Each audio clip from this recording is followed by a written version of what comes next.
Қаржылық мониторинг агенттігінің Қызылорда облысы бойынша департаменті прокуратураның үйлестіруімен және ұлттық қауіпсіздік комитеті департаментімен бірлесіп Шиелі ауданында бағалы металдарды заңсыз өндірген қылмыстық топтың әрекетін тоқтатты. Тергеу деректеріне сәйкес, Жаманкөл өңірінде өндірістік жолмен күрделі өңдеуді қажет етпейтін табиғи алтын өндірілген.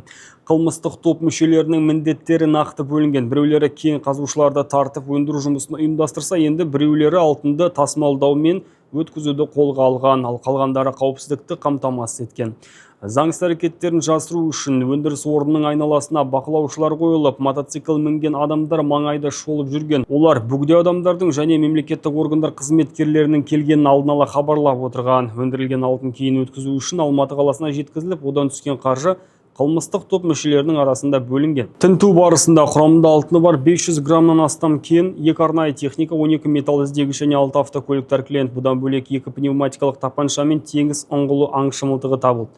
Қазіргі уақытта 13 адам қамауға алынды. Тергеу жалғасып жатыр. Қазақстан Республикасы қылмыстық процестік кодексінің 201 бабына сәйкес өзге мәлімет жария етілмейді.